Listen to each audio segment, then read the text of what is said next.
Morning! It's been a glorious day here. Spring has sprung, the grass is riz, and it's time to parse yesterday's quiz.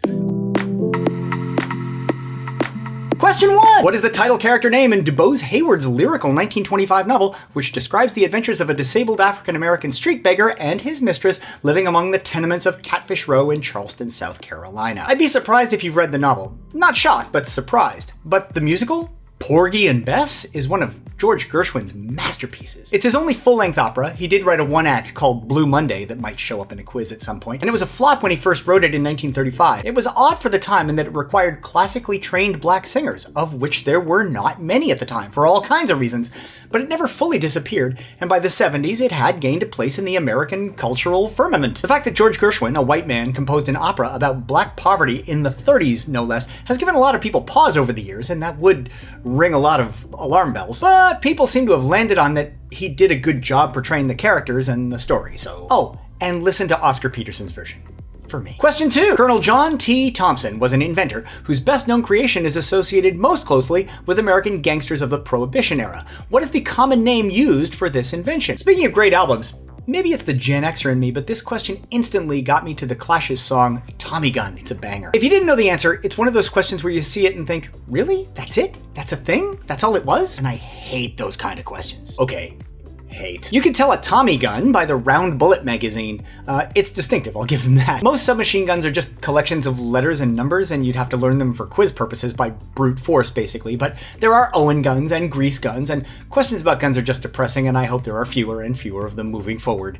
The end. Question 3. The principal religious structure in ancient Rome was a temple on Capitoline Hill, dedicated to what Roman god, who is referred to generally, and in the name of this temple, as Optimus Maximus? I know! So, we've all been to Rome, right? We remember everything that's there, right?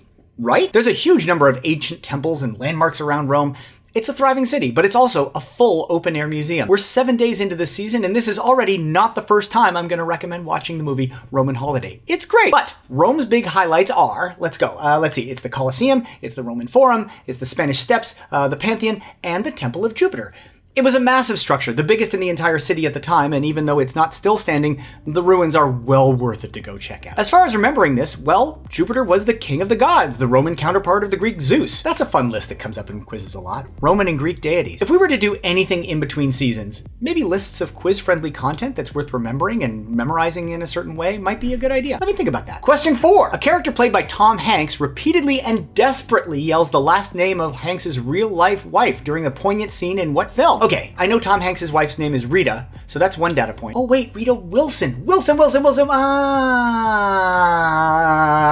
You best. Look, I personally love Tom Hanks. He might be on the short list of top-tier American celebrities who have a reputation for genuine kindness and thoughtfulness that is largely still unimpeachable. And really, that list is short. It's like Dolly, maybe Lin-Manuel Miranda. After that, I don't know who.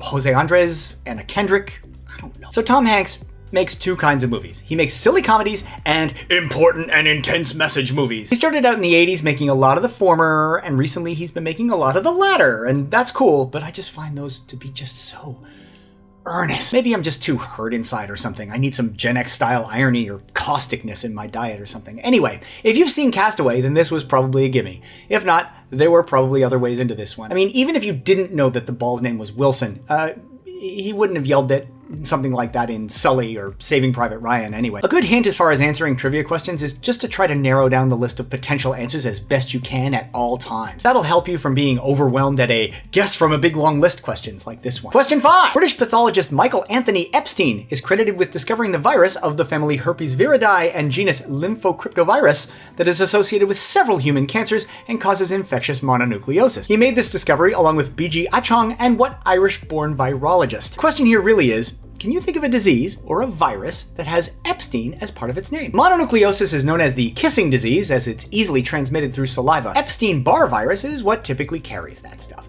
The good news is that getting it early can give you adaptive immunity for the rest of your life. It's not complete immunity, but it does certainly help. About half of all children under 5 in the US have contracted it, and it's not usually life-threatening. But it still requires care and monitoring. People with EBV can have higher susceptibility to some autoimmune diseases and some other things. That said, I am the furthest possible thing from a doctor. Talk to professionals always. Science is awesome. Trust it. Finally, Question 6. The folktale character Henny Penny is also known, particularly in the US, by a different two-word name that is also the name of a menu item at most KFC locations. What is that name? Now, I didn't know about the KFC connection, but as a kid, the stories of Henny Penny and Turkey Lurky and Chicken Little were a constant in my life. We had a Mother Goose book as a kid that I remember reading constantly, over and over. One of the problems with trivia nowadays is that the monoculture is less and less of a thing, and that makes asking, everybody knows this, right? Questions less of a sure thing. But the sky is falling, that's been a thing in most kids' lives, hasn't it? Hasn't it? I don't know. See you tomorrow!